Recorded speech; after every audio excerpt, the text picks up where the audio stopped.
ఏ రోజైనా ఎప్పుడైనా యేసుక్రీస్తును ఈ ప్రశ్న వేసావా? ప్రభువా,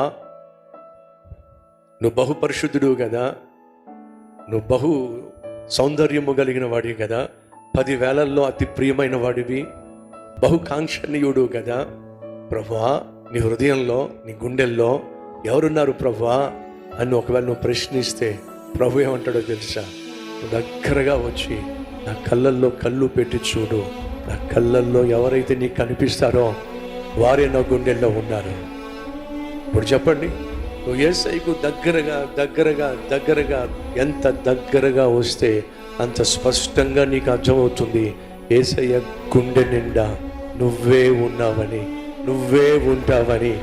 ఇది దేవుని యొక్క ప్రేమ. ఎప్పుడైనా యేసయ్యకు దగ్గరగా వచ్చి చూసావా? నువ్వు ఎంత దగ్గరగా వచ్చి చూస్తే అంత ఎక్కువగా యేసయ్య గుండె నిండా నువ్వే ఉన్నావని, నీ మీదే ఆ యేసు మనసు పడ్డాడని, తన గుండె నిండా నిన్నే ఉంచుకున్నాడని నువ్వు అర్థం చేసుకున్నప్పుడు ఆ క్రీస్తుకు బహు కృతజ్ఞత కలిగి జీవిస్తావు. బ్రతికినంతకాలం తనకు ప్రియమైన బిడ్డగా బ్రతుకుతావు. ఎంతకాలం దేవునికి దూరంగా ఉండి అడ్రస్ లేకుండా జీవిస్తావు. త్వరగా యేసయ్య దగ్గరకు వచ్చేసేయ్. ఆయన గుండె నిండా నువ్వే ఉన్నావు.